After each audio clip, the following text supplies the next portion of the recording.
नमस्कार, आप देख रहे हैं आवाज इंडिया और मैं हूं सीमा। स्वागत है आपका बॉली आवाज जंक्शन में, जहां हम लाते हैं बॉलीवुड, म्यूजिक, ओटीटी और ग्लैमर जगत की सबसे बड़ी और सबसे ज्यादा चर्चित खबरें। तो चलिए आपको लेकर चलते हैं एंटरटेनमेंट की रंगीन दुनिया में। सैयारा की सफलता के बाद आहान पांडे बॉलीवुड के नए स्टार बन गए हैं। फिल्म में उनकी परफॉर्मेंस को भी काफी पसंद किया गया। इसी बीच आहान को बीती शाम मुंबई शहर में देखा गया, जहां उन्होंने फैंस के साथ बड़े ही प्यार से फोटो क्लिक की। इस दौरान चेहरे पर मास्क लगाए आहान काफी डाउन टू अर्थ नजर आए और वो अपने आप को लो प्रोफाइल रखना चाह रहे थे। कैजुअल कपड़ों में आए आहान ने पेपराजी के साथ फोटो क्लिक कराई और उन्हें सैयारा की सफलता पर बधाई देने पर धन्यवाद दिया। आहान पांडे की फिल्म सैयारा लगातार बॉक्स ऑफिस पर अच्छा प्रदर्शन कर रही है। फिल्म ने 300 करोड़ का आंकड़ा पार कर लिया है और वर्ल्ड वाइड कमाई में 500 करोड़ के आंकड़े को पार कर चुकी है। फिल्म सैयारा का निर्देशन मोहित सूरी ने किया है और इसमें आहान पांडे के साथ अनीत पड्डा प्रमुख भूमिका में नजर आई हैं। फैंस को दोनों की जोड़ी काफी पसंद आई है और फिल्म ने दर्शकों की भावनाओं को छू लिया है। यही कारण है कि फिल्म 19 दिनों बाद भी बेहतर प्रदर्शन कर रही है। आहान पांडे की परफॉर्मेंस को भी काफी पसंद किया जा रहा है और वो बॉलीवुड के नए स्टार बन गए हैं। उत्तराखंड के काशी में मंगलवार को भारी बारिश के बाद बादल फटा और भयानक तबाही मच गई। खीरगंगा ने आई तबाही में थराली गांव बर्बाद हो गया है। पानी के सैलाब और मलबे की चपेट में आने से पूरे गांव में चीख पुकार मच गई। कुछ लोगों की मौत की पुष्टि भी हो चुकी है, जबकि कई लोग लापता बताए जा रहे हैं। सेना का रेस्क्यू अभियान जारी है और एनडीआरएफ की टीमें भी मौके पर हैं। आईटीबीटी की टीमें भी राहत कार्यों में लगी हुई हैं। राज्य और केंद्र सरकार स्थिति पर जायजा रखे हुए हैं, नजर भी बनाए हुए हैं। वहीं अब इस प्राकृतिक आपदा पर अभिनेत्री सारा अली खान ने सोशल मीडिया पर पोस्ट कर दुख जताया है। उन्होंने प्रभावितों के लिए प्रार्थना की और आपातकालीन सेवाएं उपलब्ध कराने वाले नंबर भी शेयर किए हैं। सारा अली खान ने लिखा है कि वो सभी की सुरक्षा के लिए भगवान से प्रार्थना करती हैं और प्रभावितों को शीघ्र स्वास्थ्य लाभ मिले। उत्तरकाशी जिला आपातकालीन संचालन केंद्र द्वारा जारी किए गए आपातकालीन नंबर भी उन्होंने शेयर किए हैं। राहत कार्य में जुटी टीमें लगातार लोगों को बचाने की कोशिश में लगी हुई हैं। फरहान अख्तर ने फिल्म 120 बहादुर के टीजर लॉन्च पर रांझना के क्लाइमैक्स बदलाव पर बात की। उन्होंने कहा कि वो हमेशा फिल्म के क्रिएटर के साथ खड़े रहेंगे और उनके साथ में बदलाव से नाखुश होने पर उनका समर्थन भी करेंगे। फरहान अख्तर ने कहा है कि एआई का इस्तेमाल जिम्मेदारी से करना चाहिए और क्रिएटर्स की अनुमति के बिना बदलाव नहीं होना चाहिए। फिल्म रांझना के साथ जो हुआ वो ठीक नहीं हुआ है। प्रोड्यूसर रितेश सिद्धवानी ने भी फरहान अख्तर के साथ सहमति जताई। उन्होंने कहा कि क्रिएटर्स की अनुमति के बिना बदलाव नहीं करना चाहिए था। फरहान अख्तर और रितेश सिद्धवानी दोनों ही क्रिएटर्स के साथ खड़े दिखे।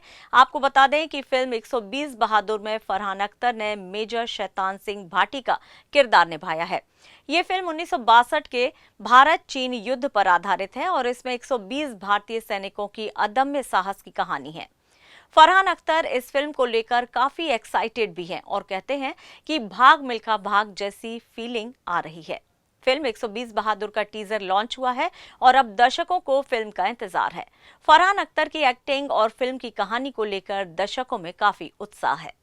फिल्म रांझना के तमिल वर्जन के क्लाइमैक्स में बदलाव किया गया है, जिससे आनंद एल राय और धनुष दोनों ही खफा हैं। बिना बताए प्रोडक्शन कंपनी ने एआई के जरिए क्लाइमैक्स को बदल दिया और तमिल वर्जन को री रिलीज भी किया गया। आनंद एल राय ने कहा है कि वो अपनी बाकी फिल्मों को लेकर चिंता में हैं और धनुष भी चिंतित हैं। वे अपने क्रिएटिव कंटेंट को बचाने के लिए जुडिशियल तरीके को खोज रहे हैं। आपको बता दें कि धनुष ने ट्वीट करके अपनी नाराजगी जाहिर की थी और कहा था कि फिल्म के बदलाव ने उन्हें डिस्टर्ब कर दिया है।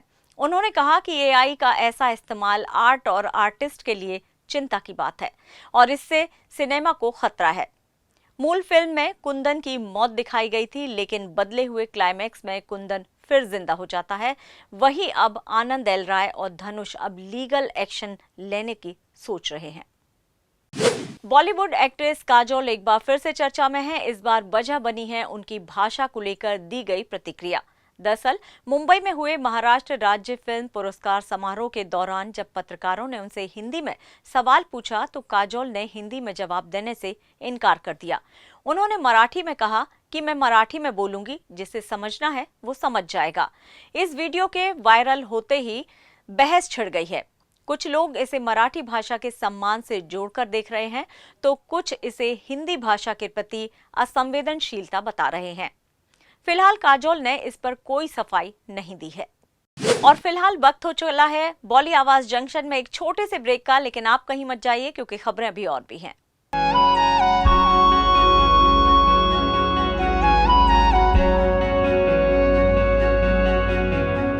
आवाज इंडिया, आवाज इंडिया, आवाज इंडिया, आवाज इंडिया, आवाज इंडिया, आवाज इंडिया, आवाज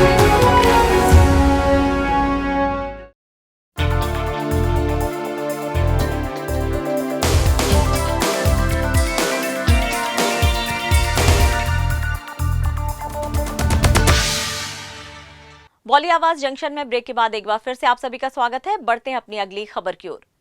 बॉलीवुड और साउथ की फिल्मों में जहां आजकल बजट पानी की तरह बहाया जा रहा है, वहीं सुपरस्टार रजनीकांत की अपकमिंग फिल्म कूली के डायरेक्टर ने ऐसा काम कर दिखाया जो फिल्म इंडस्ट्री में एक मिसाल बन गया है। खबर है, फिल्म के डायरेक्टर लोकेश कनकराज ने 5 करोड़ रुपए की बचत कर डाली, और वो भी शूटिंग के स्टाइल से। बताया जा रहा है कि फिल्म के कुछ बड़े एक्शन सीक्वेंस को लेकर लोकेशन की बजाय स्टूडियो में ही शूट किया गया, जिससे सेटअप और ट्रैवलिंग का भारी खर्च बच गया। इस स्मार्ट प्लानिंग से न सिर्फ बजट कंट्रोल में रहा, बल्कि शूटिंग भी समय पर पूरी हो गई है। फिल्म इंडस्ट्री में इसे डायरेक्शन के स्तर पर एक बड़ी समझदारी माना जा रहा है। रजनीकांत की ये फिल्म 2025 में रिलीज होने वाली है, और अब दर्शकों को न सिर्फ उनके एक्शन का इंतजार है, बल्कि डायरेक्टर की सूझबूझ को भी सलाम किया जा रहा है। इशिता दत्ता ने एक खास अंदाज में अपने पति वत्सल सेठ और काजोल का जन्मदिन मनाया। दोनों का बर्थडे एक ही दिन होता है, 5 अगस्त को। इशिता ने अपने घर पर एक प्राइवेट पार्टी रखी, जिसमें फैमिली और क्लोज फ्रेंड्स ही शामिल हुए। इस जॉइंट बर्थडे पार्टी की तस्वीरें सोशल मीडिया पर शेयर की गई, जिसमें वत्सल और काजोल साथ में केक काटते नजर आए। इशिता ने इन पलों को happy birthday to my favourites caption के साथ शेयर किया। तस्वीरों में काजोल सिप करते हुए चाय पीती दिखी और उनके साथ युग देवगन भी नजर आए।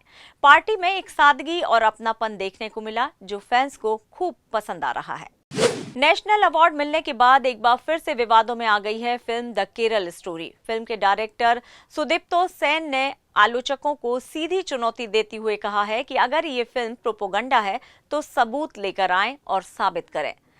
सुदीप्तो सेन ने साफ किया है कि उनकी फिल्म किसी एजेंडे के तहत नहीं बनी है, बल्कि एक सच्ची कहानी पर आधारित है। नेशनल अवार्ड की घोषणा के बाद सोशल मीडिया पर जहां एक तरफ फिल्म की सराहना हो रही है, वहीं दूसरी ओर कुछ वर्ग इसे प्रोपोगंडा बता रहे हैं।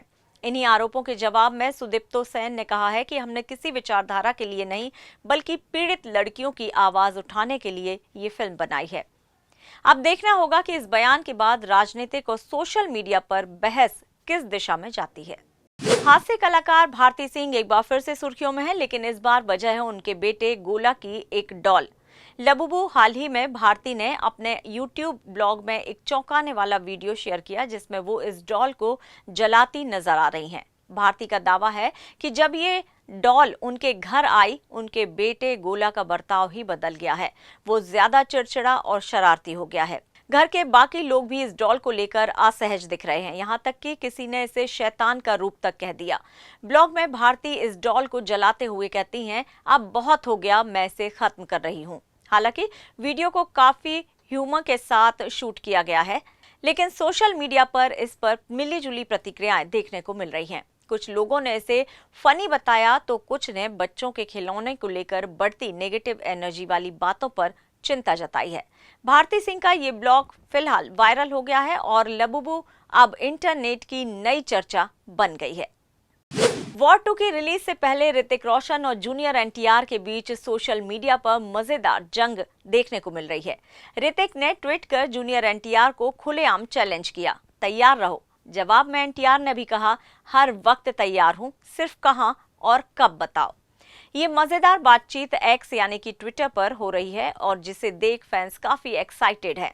दोनों सितारों की ये नोकझोंक वॉर 2 की प्रमोशनल स्ट्रेटेजी मानी जा रही है। फैंस अब फिल्म में दोनों की भिड़ंत देखने के लिए और भी ज्यादा बेसब्र हो गए हैं। वॉर 2 में पहली बार ऋतिक और जूनियर एनटीआर एक साथ स्क्रीन शेयर करेंगे और अब सोशल मीडिया पर भी उनका आमना सामना चर्चा का विषय बन गया है। और फिलहाल बॉली आवाज जंक्शन में इतना ही, लेकिन आप देखते रहिए आवाज इंडिया। नमस्कार।